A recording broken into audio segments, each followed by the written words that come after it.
नमस्कार शेतकरी मित्रांनो, मी तुमचा मित्र अविनाश मेमान कृषी दीप या युट्यूब चॅनल आपलं स्वागत करतो। आणि बऱ्याच शेतकऱ्यांना झेंडूच्या लागवडी करायच्यात, काही शेतकऱ्यांनी झेंडूच्या लागवडी केल्यात, काही शेतकऱ्यांना झेंडूच्या लागवडी करायच्यात, काही शेतकरी केशरी झेंडूमध्ये लागवड करतात, तर काही शेतकरी पिवळ्या झेंडूमध्ये लागवड करतात। शेतकरी मित्रांनो, मी तुम्हाला अशी एक झेंडूची व्हरायटी दाखवतोय की तिची क्वालिटी सुद्धा चांगली आहे आणि मार्केटला जो मिळणारा दर आहे किंवा ग्राहकांचा प्रतिसाद असेल किंवा नर्सरीवाल्यांचा प्रतिसाद असेल, ह्या व्हरायटीला प्रतिसाद चांगला आहे।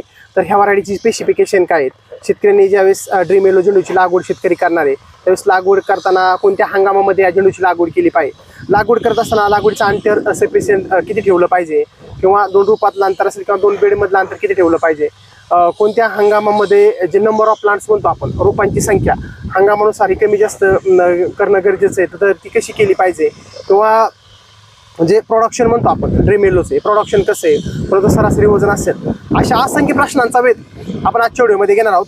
तत्पूर्वी जे चॅनल नवीन असतील त्यांनी चॅनलला सबस्क्राईब करा, लाईक करा आणि शेअर करा, म्हणजे ज्या वेळेस मी नवीन व्हिडिओ अपलोड करेन ते सर्वप्रथम आपल्याला पाहायला मिळतील। चला तर मग सुरुवात करू। शेतकरी मित्रांनो, माझ्या मागे जो प्लॉट पाहताय तुम्ही, हा आर्डर सीडची ड्रीम येलो म्हणून व्हरायटी आहे आणि मी प्लॉटमध्ये पाहतोय की एकदम अगदी चांगल्या स्थितीमध्ये हा प्लॉट उभा आहे आणि कंपनीचे जे प्रतिनिधीशी आपण संवाद साधणार आहे की बाबा ही व्हरायटी कंपनी किती वर्ष झालं लॉन्च केलेली, किंवा जे मार्केटमध्ये जो प्रतिसाद येतोय, थोडक्यात मार्केटमधनं दलांचा प्रतिसाद असेल, नर्सरीवाल्यांचा असेल, किंवा मार्केटमध्ये चालूमध्ये जर पाहिलं तर चालूमध्ये जे झेंडूमध्ये भरपूर प्रॉब्लेम चालू आहेत पावसाळ्यामध्ये।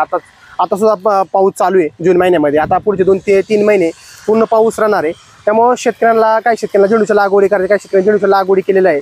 तर शेतकरी मित्रांनो, आजचा व्हिडिओ बनवण्याचा आपला उद्देश आहे बाबा शेतकऱ्यांपर्यंत चांगली माहिती आणि परफेक्ट माहिती शेतकऱ्यांपर्यंत पुरेपूर पोहोचली पाहिजे, आणि एकदा व्हरायटी सिलेक्शन करताना एकदा व्हरायटी चुकली की आपल्याला येणारं प्रोडक्शन व्यवस्थित येत नाही, आपल्याला जो मिळणारा नफा आहे हा नफा मिळत नाही। शेतकऱ्यांना तुम्हाला अशी एक चांगली व्हरायटी विषयी मी तुम्हाला आजच्या व्हिडिओमध्ये माहिती सांगणार आहे। नमस्कार, आपलं नाव सांगा। माझं नाव सुहास होरे, विकास ॲग्री।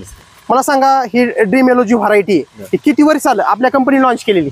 गेले ड्रीम येलो व्हरायटी बघतो गेले 5 वर्ष झालं ड्रीम येलो व्हरायटी आपल्या कंपनीने लॉन्च केलेली आहे। आणि जेव्हापासून लॉन्च केलेले आहे तेव्हापासून ड्रीम येलो व्हरायटीला मार्केटमध्ये आपण म्हणजे शेतकऱ्यांकडून असेल देखील आणि व्यापाऱ्यांकडून देखील असेल चांगल्या प्रकारे आपण या ठिकाणी मागणी आहे किंवा चांगला प्रतिसाद आहे आपण बघू शकतो। कारण की या व्हरायटीचं वैशिष्ट्य असं आहे की सर आपण पाहू शकता की आता आपण सध्या पावसा वातावरण देखील आहे, या वातावरण देखील असेल किंवा इतर वातावरण देखील असेल, फुलाची साईज असेल किंवा झाडाची उंची असेल किंवा कळ्यांची संख्या असेल, आपण पाहू शकता ही कळ्या संख्या मोठ्या प्रमाणात आहे, झाडाची उंची मोठ्या प्रमाणात किंवा चांगल्या प्रकारे मेंटेन आहे। त्यामुळे शेतकरी बांधवांना जास्त अपेक्षा असते की बाबा फुल जे आहे ते रोगी नसलं पाहिजे किंवा कॉम्पॅक्ट साईज पाहिजे किंवा लांबच्या मार्केट आपण जेव्हा पाठवणार आहे फुल निरोगी गेलं पाहिजे किंवा मार्केटात टिकून राहिलं पाहिजे, ही जास्त शेतकरी मागणी असते। व्यापाऱ्यांना देखील कसं आहे, त्यांच्यावर आल्यानंतर 2-3 दिवस या फुलाची जी स्टेबिलिटी म्हणू शकतो की राहिलं पाहिजे ती या फुलात जास्त आहे। आपण पाहू शकता की कॉम्पॅक्ट साईज फुल आहे, या फुलामध्ये पाणी जरी असलं किंवा बॉल सेगमेंट असल्यामुळे हे फुल टिकून राहील असतं आणि रोग कमी येतो या फुलाला। त्यामुळे आपण शेतकऱ्यांना देखील मागणी जास्त आहे आणि व्यापारी देखील खुश आहे या व्हरायटीचा। त्यामुळे गेले 3-4 वर्ष झालं शेतकऱ्यांकडून ज्या काही फुलाची रोपांची लागवड मोठ्या प्रमाणात केली जाते व व्यापाऱ्यांना देखील या फुलाची मागणी जास्त आहे, कारण की व्यापाऱ्याकडे जास्त काळ टिकून राहतो, त्यामुळे व्यापारी देखील खुश आहे की आणि शेतकऱ्याला यातून पैसा जास्त किंवा नफा जास्त मिळतो। कारण की फुलाची संख्या की आपण पाहू शकतो की कमी कालावधीमध्ये प्लॉट चालू होतो आणि चांगल्या प्रकारे प्लॉट डेव्हलप होतो। फुलाची संख्या असेल, केळ्यांची संख्या असेल, यातून चांगली मिळते। अवरेज सरासरी बघितले की आपण फुलातमध्ये किंवा झाडामध्ये 2-2.5 किलो प्रमाणे अवरेज आता शेतकऱ्यांना फीडबॅक आहे की 2-2.5 किलो पर्यंत आपल्या अवरेज व्हरायटी देते, त्यामुळे शेतकऱ्यांना व्हरायटी ही पसंती जाते। मला सांगा, ज्यावेळेस ड्रीम येलोची तुम्ही शेतकऱ्यांना लागवड करायला सांगताय तर लागवड करत असताना महत्वाचा विषय आला की हंगाम, कारण का लागवडीचा हंगाम खूप महत्वाचा असतो। म्हणजे काही व्हरायट्या पावसाळ्यामध्ये चालत नाहीत, तर काही व्हरायट्या हिवाळ्यामध्ये चालत नाही किंवा काही व्हरायट्या उन्हाळ्यामध्ये चालत नाही। आपली जी ड्रीम येलो जी व्हरायटी आर्डर सीडची कोणत्या हंगामामध्ये तुम्ही शेतकऱ्यांना लावण्यासाठी देताय? बरोबर आहे प्रश्न।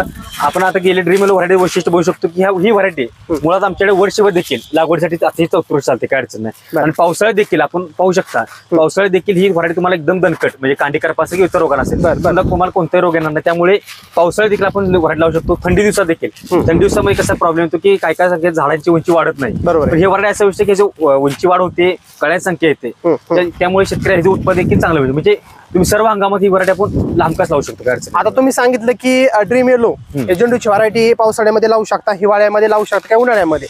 मग असं आहे का काय बा नंबर ऑफ प्लांट्स? कारण काय होतं की बऱ्याच वेळा जे शेतकरी रोपांची संख्या लावतात झेंडूमध्ये 6 ते 7 हजार रोपांची संख्या लावली जाते झेंडूमध्ये बऱ्यापैकी शेतकरी. बरोबर. मग तुमचं रिकमेंडेशन कसं आहे? पावसाळ्यामध्ये नंबर ऑफ प्लांट्स किती लावले पाहिजे, हिवाळ्यामध्ये किती लावले पाहिजेत आणि उन्हाळ्यामध्ये एक नंबर ऑफ प्लांट्स गणित कसं जुळवलं पाहिजे शेतकऱ्यांनी? नाही बरोबर आहे सर. आता कसं पाहू शकतो आपण सरासरी सर्व मार्केटला बघितलं की इतर कोणत्याही भागात बघितलं शेतकरी विचार असतो की एकरी 7,000 किंवा 2 फुटर लावणे, प्लांट कमी बसवणे, त्यातून काय होतं शेतकऱ्याचा तुम्हाला पाहिजेचं उत्पादन जे अपेक्षा उत्पादन ते मिळू शकत नाही. बरोबर. आमची रिकमेंड असं आहे की तुम्ही सरासरी कमीत कमी 10,000 एकरी प्लांट्स लावावे. पावसाळी असेल किंवा थंडी असेल. बरोबर. तुमचे सरीचं अंतर 5 फुट असावं, एका रोपामध्ये अंतर ज्यापर्यंत 1.5 फुटर असावं.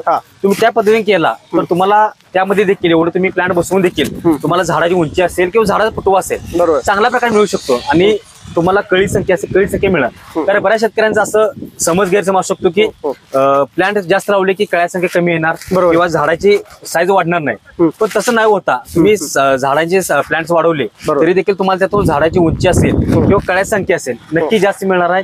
त्यातून तुम्हाला उत्पन्न नक्की मिळणार आहे. त्यामुळे तुम्हाला नफाच यातून मिळणार आहे. आता उत्पन्नाचा विषय झाला किंवा एका तुम्ही आता सांगितलं की पर एकर 10,000 कलम शेतकऱ्यांनी लावले पाहिजे. बरोबर. जे उत्पादन जर म्हटलं तर एका फुलाचं सरासरी वजन आणि प्रति एकर जे उत्पादन टनेज मध्ये म्हणतो ह्या व्हरायटीचं किती? तसं आता हे सांगता येणार नाही. पण त्यात बघायला गेलो आपण आज वर्ष आता 4-5 वर्ष देखील शेतकऱ्यांचा फीडबॅक असा आहे किंवा व्यापाऱ्याचा देखील आहे की आपण ह्या सरासरी एका झाडाप्रती नाही म्हटलं तरी तुम्हाला 2 ते 2.5 किलो हे फुल एक झाडाप्रमाणे मिळतं. त्या ॲव्हरेज प्रमाणे आपण नक्की उत्पन्न जास्त त्यामुळे व्हरायटी नक्की चांगली आहे. आता मार्केटमध्ये घेणारा ग्राहक किंवा ज्या नर्सरीवाल्यांची पसंती काय म्हणून ह्या व्हरायटीचे शेतकरी रोप परचेस करतात किंवा घेणारा ग्राहक काय म्हणून हे फुल विकत घेतोय? काय म्हणजे नर्सरीवाल्यांचा फीडबॅक प्लस घेणारा ग्राहकाचा फीडबॅक काय मार्केटमधनं? बरोबर. आता ग्राहकाचा सगळ्यात महत्वाचा ग्राहक आहे. बरोबर. ग्राहकच फुल घेणार आहे. बरोबर. ग्राहक फुल घेतल्यानंतर कसं असतंय तुम्ही ग्राहक फुल घेतो त्यातून नंतर कसं असते जे फुल घेतल्यानंतर एक दिवस खराब होतं की काय होतं. बरोबर. हे फुल साईजला मोठं आहे, कॉम्पॅक्ट साईज आहे. जे पकडी देखील आपली 1 नंबर पकडी रबर सारखी पकडी. बरोबर. त्यामुळे कसं असतं ग्राहकाला देखील फुल असं अट्रॅक्टिव्ह दिसतं. त्यामुळे ग्राहकाची मागणी आहे की मोठं फुल असावं, कॅम्पॉक्ट साईज असावं. त्यामुळे ग्राहक घेताना फुल ड्रीम येलो मागणी असं असते. त्यामुळे ग्राहक घेतो. ग्राहकांची मागणी जास्त असल्यामुळे व्यापाऱ्याची देखील मागणी जास्त आहे. बाबा ग्राहकाला हे फुल लागतं त्यामुळे व्यापाऱ्याची मागणी जास्त आहे. आणि व्यापाऱ्याची मागणी जास्त असल्यामुळे देखील ज्या शेतकऱ्यांकडून माल येतो शेतकऱ्यांना देखील आता कसं आहे शेतकरी का लावतो ह्याला शेतकऱ्यांना ह्यातून फायदा नक्की आहे. व्यापाऱ्याची मागणी असल्यामुळे शेतकरी देखील जास्तीत जास्त ड्रीम येलो व्हरायटीच लागवड जास्त करतो. बरोबर.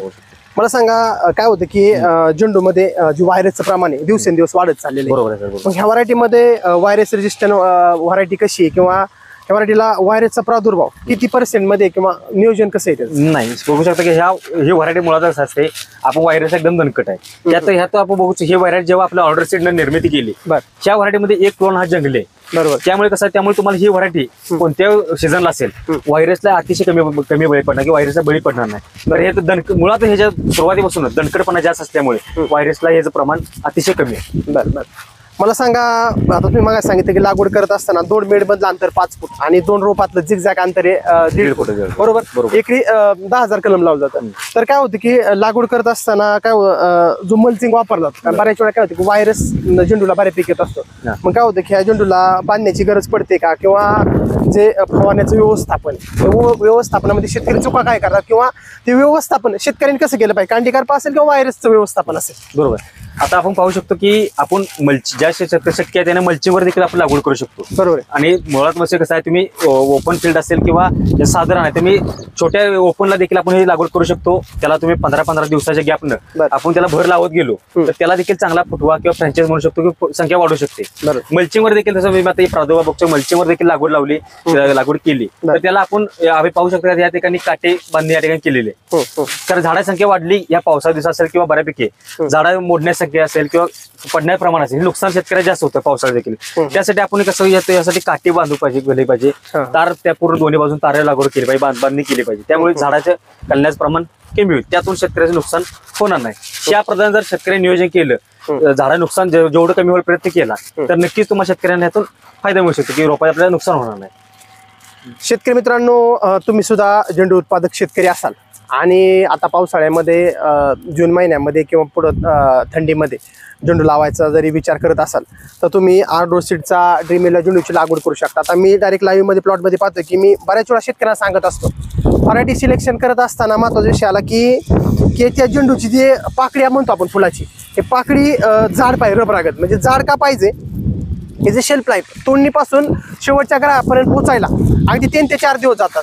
आणि ती जर ते फुल व्यवस्थित राहिलं तरच पुढला घेणारा ग्राहक त्या व्हरायटीला पसंती चांगली देत असतो. त्यामुळे शेतकरी मित्रांनो, तुम्ही सुद्धा झेंडू उत्पादक शेतकरी असाल, झेंडू लावायचा विचार करत असाल तर तुम्ही आर्डो सीडचा ड्रीम इलेव्हन या झेंडूची लागवड करू शकता. आणि शेतकरी मित्रांनो, या झेंडूची घरपोच तुम्हाला रोपे हवे असतील तर स्क्रीनवर नंबर दिलेला आहे, कंपनी प्रतिचा नंबर दिला, त्यांच्याशी तुम्ही संपर्क करू शकता. आणि महाराष्ट्रात कुठेही तुम्ही घर बसल्या रुपये मागू शकता. शेतकरी मित्रांनो, झेंडू पिकाविषयी अजूनही तुमच्या मनामध्ये काही शंका असतील तर कमेंट बॉक्समध्ये कमेंट करा. आणि शेतकऱ्यांनो, हा व्हिडिओ तुम्हाला आवडला असेल तर आमच्या चॅनलला सबस्क्राईब करा, लाईक करा आणि शेअर करा. धन्यवाद. धन्यवाद सर.